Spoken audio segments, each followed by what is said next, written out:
Welcome back to Matrix lecture series. Today we are going to begin the miscellaneous examples. So let's get started. सबसे पहले example number 23 को discuss करते हैं. Example number 23 में author हमसे कहते हैं कि अगर ए कोई मेरे पास मैट्रिक्स है तो मुझे प्रूफ करना है that A power N will be this matrix.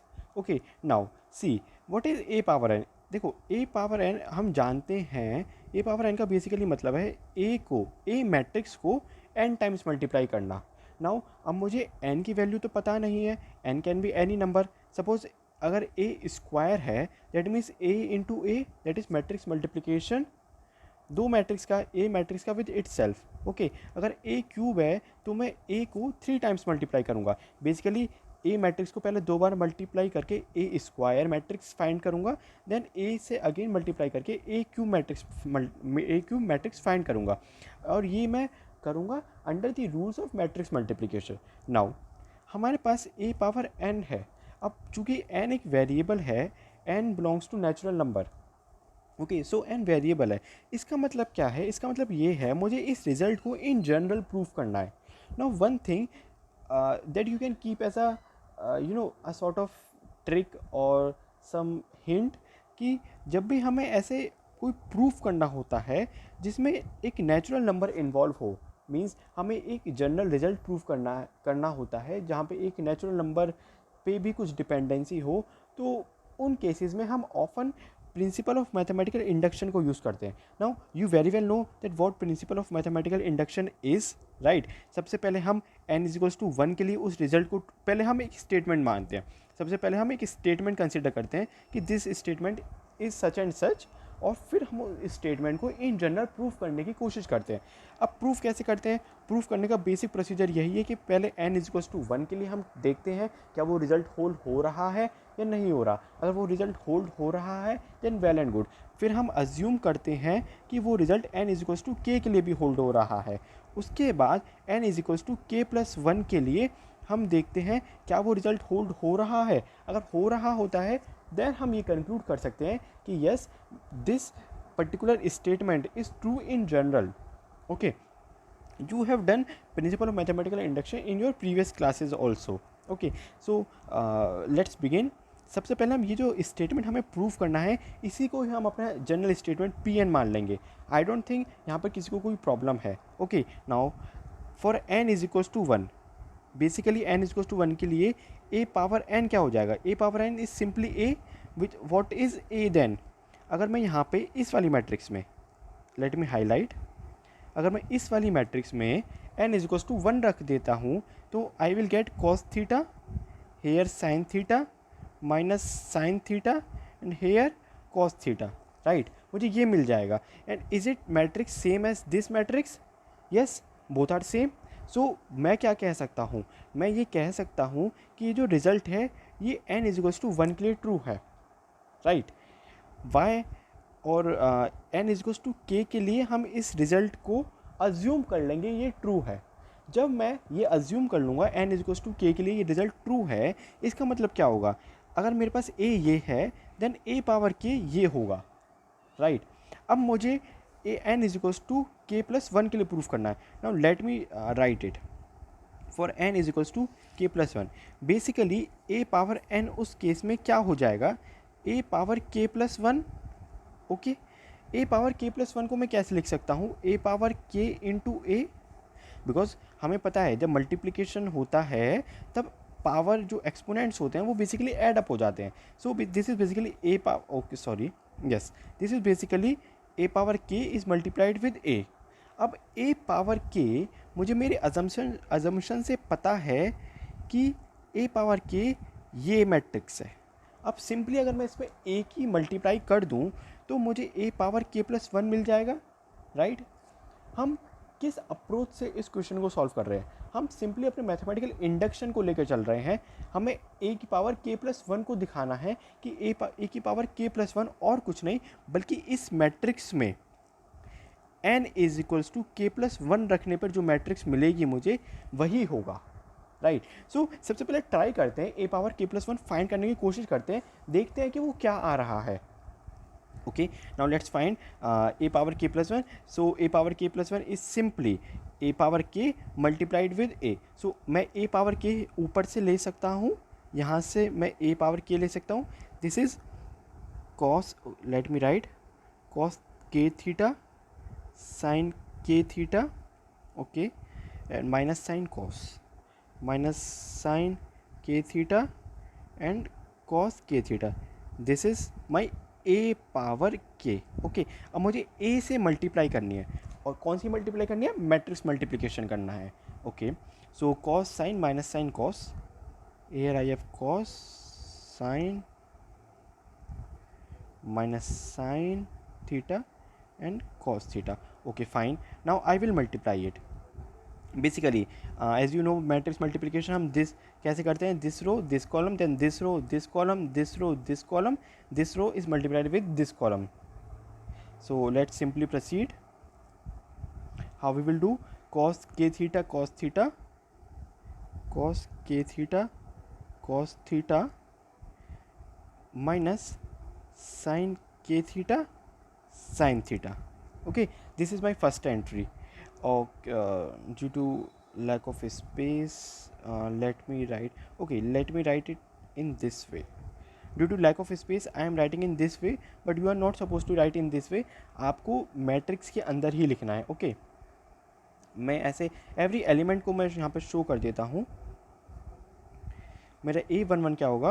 मेरा A11 होगा cos थीटा माइनस साइन के theta and sine theta, perfectly fine. A12 मेरा क्या होगा? सिंपली cos के थीटा साइन थीटा cos की प्लस साइन के theta and cos theta, okay. A21 क्या होगा? A21 होगा माइनस कॉस थीटा साइन के theta plus sine theta cos के theta minus sine minus cos के theta and sine theta, fine. A22 क्या होगा? A22 होगा माइनस साइन के theta sine theta and cos के थीटा प्लस कॉस के theta cos theta, okay. Now one by one हम इन elements को analyse करते हैं। अगर आप A11 को नोटिस करो, सो ये है कॉस थीटा कॉस के थीटा कॉस थीटा साइन के theta sine theta, isn't it identity? हम जानते हैं कॉस, अगर मैं किसी आइडेंटिटी से रिलेट करना चाहूँ, सो मैं कह सकता हूँ ये साइन की आइडेंटिटी बन रही है। अगर हम देखें कॉस की, देखते हैं कॉस ए प्लस बी क्या होता है?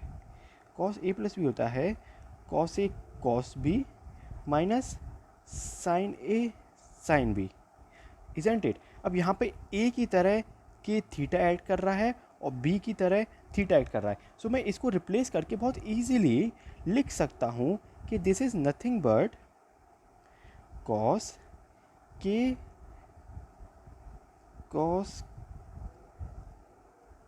के theta plus theta, right?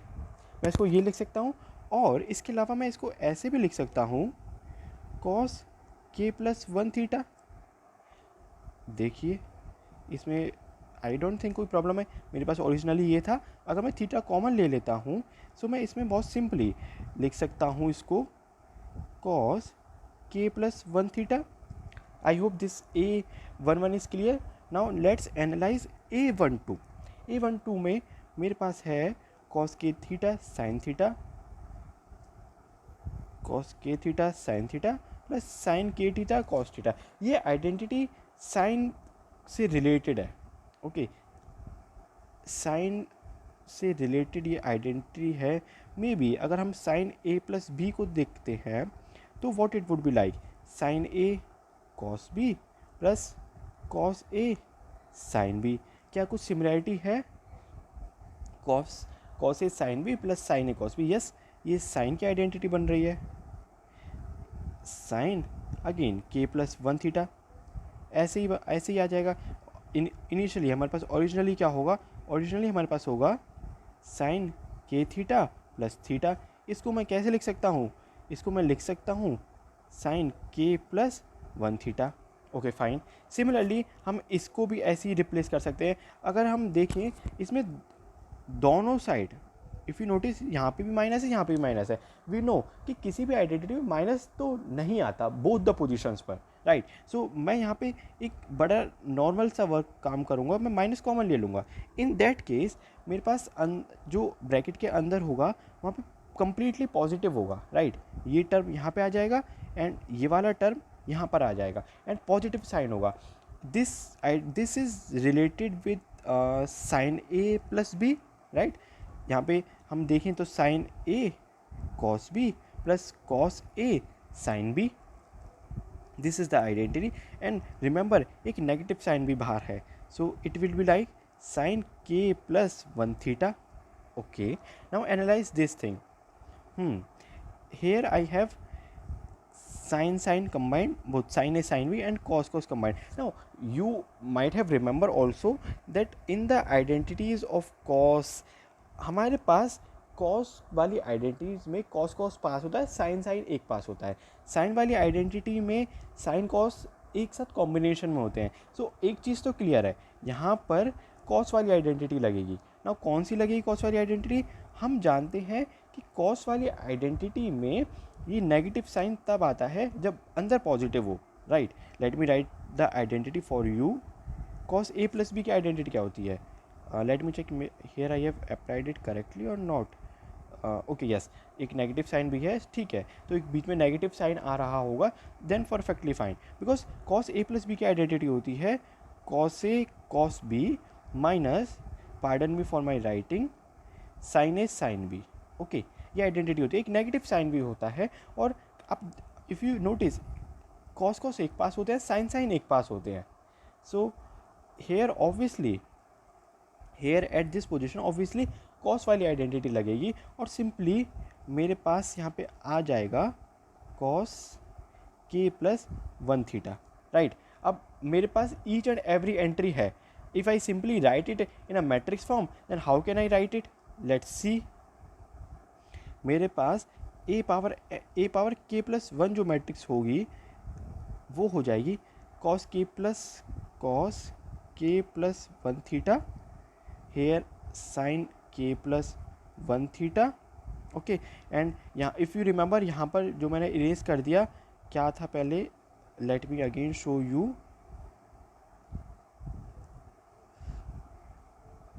Yes, ये इस पोजीशन पे माइनस साइन आएगा। Okay, first second row first column पर minus sine and here minus cos, here plus cos. Okay, now I can write it a power n, that is a power k plus 1, we know it would be cos k plus 1 theta, here sin k plus 1 theta, here minus sin k plus 1 theta, here cos k plus 1 theta. Isn't it similar to what we are trying to find? If you notice here, yes, we are also getting the same. Hence, what we can say that the result is true for n is equals to k plus 1, right? Because when because जब हमारा a ये है उस case में a power k plus 1, here n को k plus 1 से replace करने पर जो मैट्रिक्स आती है वही मैट्रिक्स हमें मिल रही है, इसलिए हम कह सकते हैं ये result n is equals to k plus 1 के लिए ट्रू है। देयरफॉर इन जनरल हम कह सकते हैं ये result for every n belongs to natural number के लिए ट्रू होगा। I hope it is clear. Simple question है, you need not to mug up anything, just your simple concept of principle of mathematical induction। Simply हम proceed करेंगे जैसे हमें mathematical of principal induction को हम अप्लाई करते हैं और हमें रिजल्ट मिल जाएगा, राइट। एंड ये एक बड़ा इंपॉर्टेंट भी रिजल्ट है, ये बड़ा डिसेंट रिजल्ट है। अगर मेरे पास ऐसे ट्रिग्नोमेट्रिक फंक्शंस हो, मेरे पास मैट्रिक्स के एलिमेंट्स, तो मेरे पास a पावर n मतलब उस मैट्रिक्स को मैं कितनी बार भी मल्टीप्लाई करूँ विद द सेम मैट्रिक्स, मेरे पास जस्ट सिंपली वो n यहाँ पर आ जाएगा। Such type of questions may be asked from you in your CUT exam, because such type of questions ये स्टूडेंट क्वेश्चंस कर तो लेते हैं, they understand this question, but actually ये एक रिजल्ट है, इंस्टेड ऑफ ए क्वेश्चन ये एक रिजल्ट है.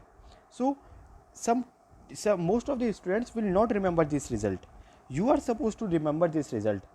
और आप ये रिजल्ट कैसे याद रख पाओगे? जब आप बार बार इसको प्रैक्टिस करोगे. This can directly be asked in your CUET, and most of you students will not able to attempt this question because in general अगर हम देखें ये क्वेश्चन काफ़ी लेंदी है. फर्स्ट हमें एक ही कॉमन रिजल्ट पे आना होगा, देन हम n is equals to some के may be in your exam वो एग्जामिनर पूछ सकता है अगर मेरे पास ए कुछ ऐसी मैट्रिक्स है, कुछ ऐसी नहीं बल्कि ए यही मैट्रिक्स है, देन बताओ ए पावर 5 क्या होगी. If you know this result already then you can very easily and in a second mark this answer, right. So this is basically important result जो आप याद रख सकते हो. Okay, I hope it is clear. I hope I have make my point. Now let's move to the next. Okay, here is the next example only. ठीक है, example number 24 देखते हैं. एग्जाम्पल नंबर 24 क्या कहता है? अगर ए और बी मेरे पास दो सिमेट्रिक मैट्रिक्स है. ओके, ए और बी मेरे पास दो सिमेट्रिक मैट्रिक्स है. इसका मतलब क्या हुआ? ए का अगर मैं ट्रांसपोज करूँ तो ए मैट्रिक्स आएगी और बी का भी ट्रांसपोज करूँ तो मेरे पास बी मैट्रिक्स आएगी. फाइन. नाउ अब मुझे शो करना है कि ए बी जो है वो भी सिमेट्रिक मैट्रिक्स है if and only if. Now see mathematics में ये थ्योरम्स को स्टेट करने का एक तरीका होता है. इफ़ एंड ओनली इफ़ या फिर इफ़ एंड देन वाली सिचुएशन होती है. ये मैथमेटिक्स में स्टेटमेंट या फिर थ्योरम्स को डिफाइन करने का या थ्योरम्स को स्टेट करने का एक तरीका होता है. इससे पता चलता है कि ये थ्योरम दोनों साइड से ट्रू है, यानी कि बोथ साइड से ट्रू है या फिर केवल एक साइड से ट्रू है. इन दिस क्वेश्चन चूँकि इफ़ एंड ओनली इफ़ है, इसका मतलब ये रिजल्ट दोनों साइड से ट्रू है. इसका मतलब क्या होता है मैं आपको समझाता हूँ. इसका मतलब ये है कि अगर मेरे पास ए बी जो है वो सिमेट्रिक मैट्रिक्स है, उस केस में अगर मेरे को केवल इतनी इन्फॉर्मेशन है कि हाँ ए बी मेरे पास सिमेट्रिक मैट्रिक्स है और ये तो है ही है कि ए और बी दोनों ही सिमेट्रिक मैट्रिक्स है इंडिविजुअली, और मेरे पास ये भी इन्फॉर्मेशन है कि ए बी ये जो इनका रिजल्टेंट प्रोडक्ट इनके मैट्रिक्स मल्टीप्लिकेशन से जो मैट्रिक्स आई है ये भी एक सिमेट्रिक मैट्रिक्स है. उस केस में मैं कह सकता हूँ कि A B is equals to B A होगा, यानी कि ये जो मैट्रिक्स होगी ए बी ये कम्यूट करेगी, यानी कि A B equals to B A होगा. ठीक है, ये रिजल्ट की एक साइड हो गई. दूसरी साइड ये है, ये तो है ही कि ए और बी दोनों सिमेट्रिक मैट्रिक्स है. इसके अलावा अगर मेरे को ये पता है कि ए बी मैट्रिक्स मेरी कम्यूट कर रही है, ये मुझे पता है कि A B is equals to B A है, देन मैं ये कह सकता हूँ कि ए बी जो मैट्रिक्स होगी वो सिमेट्रिक इन नेचर होगी. सिमेट्रिक होने का मतलब क्या है? सिमेट्रिक होने का मतलब है कि ए और बी ए बी ये जो मेरे पास एक मैट्रिक्स है मल्टीप्लिकेशन से जो मुझे मिली है ये मैट्रिक्स, इसका अगर मैं ट्रांसपोज कर दूं तो मेरे पास ये सेम ए बी मैट्रिक्स आएगी. समझ रहे हैं? मेरे पास ऑलरेडी क्या व्हाट आई नो ऑलरेडी, ये तो एक कंडीशन है जो ऑलरेडी है ही. अगर मेरे पास ए और बी दो सिमेट्रिक मैट्रिक्स है उस केस में, नाउ पहली बात ये है कि अगर मेरे को पता है कि मेरी ए बी जो है वो सिमेट्रिक मैट्रिक्स है तो मैं ये कह सकता हूँ कि ए बी कम्यूट करेगी. ठीक है. दूसरी बात, अगर मेरे पास ये है कि ए बी कम्यूट करने वाली ए बी कम्यूट करती है, यानी कि A B equals to B A हो सकता है, देन मैं ये कह सकता हूँ या फिर मेरा रिजल्ट मुझे ये बताता है कि ए बी ये जो मैट्रिक्स होगी ये सिमेट्रिक होगी. यहाँ तक मेरे पास कोई इन्फॉर्मेशन नहीं थी कि ए बी सिमेट्रिक है या नहीं है. मेरे पास जस्ट इस पोजीशन पे मेरे पास ये इन्फॉर्मेशन थी कि ए बी कम्यूट करती है. अब कम्यूट करने वाली मैट्रिक्स जो है ज़रूरी नहीं है वो सिमेट्रिक हो भी सकती है, नहीं भी हो सकती है, लेकिन मेरी थ्योरम ही यही कहती है. बेसिकली यहाँ पे एग्जाम्पल के फॉर्म में दिया हुआ है, बट एक्चुअली ये एक थ्योरम है, राइट. ये एक थ्योरम है जो मुझे बताती है कि अगर मेरे पास ए बी मैट्रिक्स कम्यूट कर रही है तो जो ए बी मैट्रिक्स होगी वो actually wait a moment, yes, जो ए बी मैट्रिक्स होगी वो सिमेट्रिक इन नेचर होगी. आई होप ये स्टेटमेंट क्लियर है. बेसिकली किसी भी थ्योरम का प्रूफ करने से पहले, कुछ भी करने से पहले उसके स्टेटमेंट को समझिए.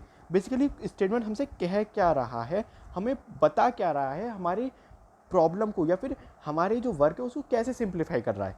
ये क्वेश्चन हमारे वर्क को इस तरीके से सिंप्लीफाई कर रहा है कि मेरे को पता है ये भी मेरे पास दो मैट्रिक्स सिमेट्रिक मैट्रिक्स है, और अगर इसके अलावा मेरे पास एक इन्फॉर्मेशन और है कि ए बी कम्यूट करती है, तो मैं एक बात कंक्लूड कर सकता हूँ कि ए बी जो होगी वो सिमेट्रिक मैट्रिक्स होगी.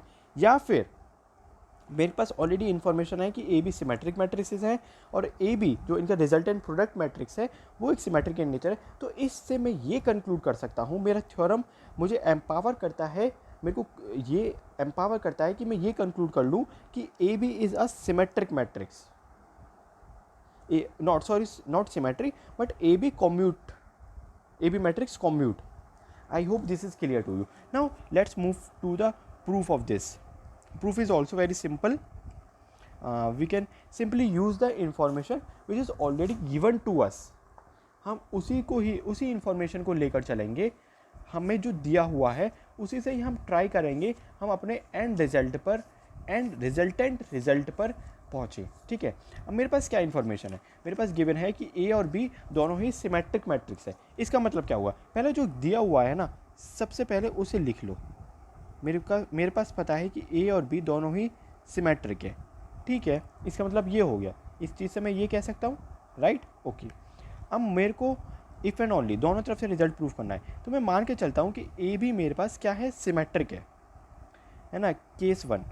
केस वन लिख लेते हैं कि A B is equals to A B is symmetric, ये मेरे को गिवन है। अब मेरे को प्रूफ क्या करना है, मेरे को प्रूफ करना है टू प्रूफ, मेरे को बेसिकली प्रूफ ये करना है कि A B equals to B A होगा, ये मुझे बेसिकली प्रूफ करना है। ठीक है, जो मुझे दिया हुआ है मैं उसी को लेकर चलता हूँ। ए बी सिमेट्रिक मुझे गिवन है, इसका मतलब क्या होगा, ए बी का ट्रांसपोज जो होगा वो ए बी के इक्वल होगा, राइट। ए बी का ट्रांसपोज ए बी के इक्वल होगा। ऑल्सो मुझे एक बात और पता है कि जब ऐसे मैट्रिक्स मल्टीप्लिकेशन में दो मैट्रिसेस होती हैं तो उसका ट्रांसपोज कैसे लिखता हूँ मैं, बी ट्रांसपोज ए ट्रांसपोज। इसका मतलब क्या होगा, ये इक्वल्स टू ए बी होगा। ठीक, अब बी ट्रांसपोज मुझे ऑलरेडी गिवन है कि मेरा इक्वल्स टू बी है और ए ट्रांसपोज ए है, इसका मतलब ये बी हो गया, ये ए हो गया और ये already equals to A B है ही है। तो इससे क्या मैं कह सकता हूँ कि ये कॉम्यूट करती है, क्या ये कॉम्यूटेटिव है, हाँ। और यही मुझे प्रूफ करना भी था, हो गया प्रूफ। कितना सिंपल है, हमने सिंपली क्या करा, हमने जो इन्फॉर्मेशन गिवन थी कि ये सिमेट्रिक है उसी को यूज़ करा, देन हमने एक प्रॉपर्टी यूज़ करी ट्रांसपोज वाली। हमें पता है जब दो मैट्रिक्स मल्टीप्लिकेशन होती है उसका ट्रांसपोज हो रहा होता है, तो पहले बी ट्रांसपोज फिर ए ट्रांसपोज। अब ए और बी ऑलरेडी मुझे सिमेट्रिक गिवन है, तो मैंने बी ट्रांसपोज को बी और ए ट्रांसपोज को ए लिख दिया, उससे मेरे को मेरा रिजल्ट मिल गया। ठीक है, नाउ अब इस रिजल्ट को दूसरी साइड से प्रूव करते हैं। ठीक है, I hope it is clear to you. अब इसको कन्वर्सली प्रूव करते हैं, कन्वर्सली। ठीक है, अब मेरे पास इन्फॉर्मेशन क्या है ना, मेरे पास गिवन क्या है इस सिनारियो में, मेरे को गिवन है कि A B equals to B A है। ठीक है, मुझे प्रूफ क्या करना है, मुझे प्रूफ ये करना है कि ए बी सिमेट्रिक है, यानी कि मुझे प्रूफ ये करना है कि ए बी का ट्रांसपोज जो है वो ए बी के ही इक्वल है। ठीक है, ये बेसिकली मुझे प्रूफ करना है। नाउ मैं कैसे प्रूफ करूँगा, मेरे पास एक सबसे पहले ए बी का ट्रांसपोज लेना है ना, तो ठीक है ए बी मैट्रिक्स को लेके चलते हैं। ए बी का मैं ट्रांसपोज ही लेके चलता हूँ। बेसिकली ए बी का ट्रांसपोज क्या होगा, just by simple property of transpose मैं जानता हूँ ए बी का ट्रांसपोज होगा बी ट्रांसपोज ए ट्रांसपोज। ठीक, अब ए और बी दोनों ही मुझे सिमेट्रिक गिवन है, तो मैं बी ट्रांसपोज को बी और ए ट्रांसपोज को ए लिख सकता हूँ। अब मेरे को A B equals to B A B given है, तो मैं बी ए को ए बी लिख सकता हूँ। और मेरे पास यहाँ पे एलएचएस में ऑलरेडी था कि ए बी ट्रांसपोज, यहाँ पे ए बी ट्रांसपोज ही चल रहा है। मैं कहाँ पर पहुँच गया, मैं पहुँच गया ए बी का transpose is equals to A B. क्या ये कंडीशन नहीं होती सिमेट्रिक की, हाँ ऑब्वियसली यही कंडीशन होती है सिमेट्रिक की। हैंस वी हैव प्रूव कि ये जो हमारी मैट्रिक्स है ये सिमेट्रिक है। रिजल्ट दोनों साइड से प्रूव कर दिया। याद रखना है इफ़ एंड ओनली जब कंडीशन होती है तो हमें रिजल्ट दोनों तरफ से प्रूव करना है, और इफ़ और देन वाली जब कंडीशन होती है तो हमें रिजल्ट एक साइड से प्रूव करना होता है। एक साइड से मतलब क्या है, अगर सपोज यहाँ पे ये होता कि इफ़ दिस देन दिस, यहाँ पे दिस ना होता, if this then this, suppose मैं हाइपोथेटिकली स्पीक बोल रहा हूँ, अगर मेरे पास ये होता कि इफ़ ये कंडीशन है देन ये है, तो उस केस में मेरे को क्या गिवन होता, उस केस में मेरे पास गिवन होता कि ए और बी सिमेट्रिक हैं, इसके अलावा ए बी भी सिमेट्रिक है, और मुझे प्रूफ करना है कि A B equals to B A है, ये मुझे प्रूव करना है। उस केस में केवल मुझे ये प्रूव करना है, उस केस में मैं कुछ कन्वर्सली नहीं करता, बिकॉज इफ एंड देन वाली कंडीशन है। इसको बोलते हैं कि रिजल्ट को एक साइड से प्रूव करना। I hope this is also clear to you. Fine, let's move to the last miscellaneous example. I guess it is last, yes it is last one, 25th. So yes, what does it say? ये कहता है कि A मेरे पास ये matrix है, B ये है, C matrix ये है, मेरे को D मैट्रिक्स निकालनी है such that this condition hold. very easy question, just simple calculation है, आपको माइंडफुली इस कैलकुलेशन को करना है और बहुत इजी क्वेश्चन है, बहुत इजी क्वेश्चन है। 2/2 की मैट्रिक्स दे रखी है, इसने हमारा 2/2 की मैट्रिक्स दे रखी है, इसने हमारे वर्क को सिंप्लीफाई और कर दिया है। अब मेरे को एक्चुअली बेसिकली डी मैट्रिक्स निकालनी है। कैसे डी मैट्रिक्स निकालनी है कि वो ऐसी कंडीशन होल्ड कर रही हो। अब C D minus A B equals to O है, पहले तो इसको ही डी कोड करते हैं। ये क्या, इसका क्या मतलब है, C D minus A B is equals to O. देखो ये एक मैट्रिक्स है, ये एक मैट्रिक्स है, तो रिजल्टेंट ये एक मैट्रिक्स होगी, ऑब्वियस सी बात है। और कौन सी मैट्रिक्स होगी, 2/2 की मैट्रिक्स होगी। ये एक मैट्रिक्स है, बी एक मैट्रिक्स है, तो रिजल्टेंट ये एक मैट्रिक्स होगी, 2/2 की होगी। दो मैट्रिक्स का मैं सब्ट्रैक्शन कर रहा हूँ, तो वो जो रिजल्टेंट मैट्रिक्स होगी वो भी 2/2 की होगी। अब यहाँ पे देखो ये ओ क्या दे रखा है, ये ओ एक्चुअली नोटेशन है, किसकी नोटेशन है, जीरो मैट्रिक्स की नोटेशन है। अब मेरी जीरो मैट्रिक्स कौन सी होगी, अब मेरी जीरो मैट्रिक्स ये भी है, ठीक है, मेरी जीरो मैट्रिक्स एक ये भी है, इसके अलावा एक 4/4 की भी मैं बना सकता हूँ। तो मैं कौन सी जीरो मैट्रिक्स मानूँ, ऑब्वियस सी बात है जब ये इक्वल हो रहा है, इक्वल है। तो जैसा मैंने बताया था, दो मैट्रिक्स की इक्वलिटी में मैंने बहुत अच्छे से समझाया था। अगर आपने वो लेक्चर नहीं देखा, please go through that lecture. मैंने बताया था अगर इक्वलिटी दे रखी है, इसका मतलब ये है कि उन दोनों साइड पे जो मैट्रिक्स है वो मैट्रिक्स ना केवल अपने ऑर्डर में सेम है, बल्कि उनका each and every corresponding element जो है वो भी सेम है। फर्स्ट कंडीशन कि दोनों ऑर्डर में सेम है, तो उससे मुझे ये पता चल गया कि मेरी ये मैट्रिक्स वर्क करेगी यहाँ पर। सेकंड कंडीशन कि उसका each and every corresponding element same होगा, उससे मैं क्या करूँगा, उससे मैं ऑब्वियस सी बात है इस डी को फाइंड कर सकता हूँ। क्यों फाइंड कर सकता हूँ, देखो माइंड में सोचो, कोशिश करो सोचने की। डी सपोज अगर मैंने कोई मैट्रिक्स मान ली, ठीक है, तो उसकी सीड से जब मल्टीप्लाई करूँगा तो सी डी एक मैट्रिक्स आ जाएगी, उन डी के वेरिएबल्स में आएगी, ठीक है। ए और बी मेरे पास मैट्रिक्स इवन है, तो इससे ए बी के प्रोडक्ट से मेरे पास एक अच्छी सी मैट्रिक्स आएगी जिसकी जो एंट्रीज होंगी वो नंबर्स होंगी। अब उसको जब मैं सब्ट्रैक्ट करूँगा तो मेरे पास एक अगेन मैट्रिक्स आएगी जिसमें हर पॉइंट पर, हर एंट्री पर first row first column, first row second column, second row first column, second row second column, हर एंट्री पर मेरे पास वेरिएबल होगा। वेरिएबल क्यों होगा, वो डी की वजह से होगा। तो जब मैं उसे इक्वेट कर दूंगा तो क्या मैं उस वेरिएबल को सॉल्व कर सकता हूँ, हाँ मैं उसे सॉल्व कर सकता हूँ। यही अप्रोच है इस क्वेश्चन को सॉल्व करने की भी। आपको ऐसे ही सोचना है कि हम इस क्वेश्चन को कैसे सॉल्व कर सकते हैं, हम एक जनरल क्या प्रोसीजर अप्लाई कर सकते हैं। बहुत सिंपल है, जब आप ऐसा सोचना शुरू करोगे तो आप अपने आप ही उस क्वेश्चन को बहुत इजीली सॉल्व कर पाओगे। मैंने क्या करा, मैंने यहाँ पे डी मैट्रिक्स कुछ ऐसी मान ली ए बी सी डी, मुझे नहीं पता उसका फर्स्ट एलिमेंट क्या है, सेकंड एलिमेंट क्या है, थर्ड एलिमेंट क्या है, फोर्थ एलिमेंट क्या है, कुछ भी नहीं पता, मैंने ए बी सी डी मान ली। आपका मन करता है आप ए बी सी डी ना मान के कुछ पी क्यू आर एस मान लो, कुछ भी मान लो। आपका मन ये नहीं करता आप कुछ और मान लो, एम एन ओ पी मान लो, कुछ भी मान लो। आपका ये भी मन नहीं करता कुछ और मान लो, जस्ट वेरिएबल्स मानने हैं। सपोज मैं ये मान लेता हूँ अल्फ़ा बीटा गामा डेल्टा, कुछ भी मान लो, वेरिएबल्स मानने हैं, ठीक है। अब मैंने ये मैट्रिक्स कंसिडर कर ली ना, इस मैट्रिक्स को मैं सी मैट्रिक्स से मल्टीप्लाई करूँगा। सी मेरे पास है, हम ऑलरेडी जानते हैं सी किन्हीं दो मैट्रिक्स का मल्टीप्लिकेशन हम कैसे करते हैं। आई डोंट थिंक इसको कुछ समझाने की ज़रूरत है। सी डी, ये सी हो गई, ये डी हो गई, तो सी डी मैट्रिक्स मेरे पास ये आ गई, ठीक है। नाउ ए मैट्रिक्स भी मुझे पता है, बी मैट्रिक्स भी मुझे पता है, क्या मैं ए बी फाइंड कर सकता हूँ, बहुत इजीली फाइंड कर सकता हूँ। ए बी मैट्रिक्स मेरे पास ये आ गई।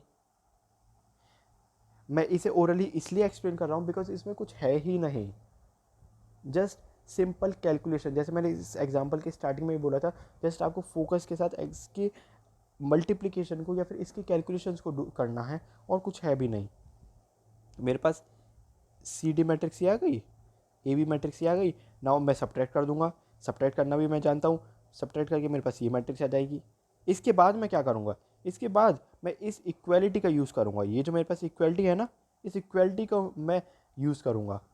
बेसिकली मैं each and every corresponding element को इक्वेट कर दूंगा। तो उससे मेरे पास ये 4 इक्वेशंस आ गई।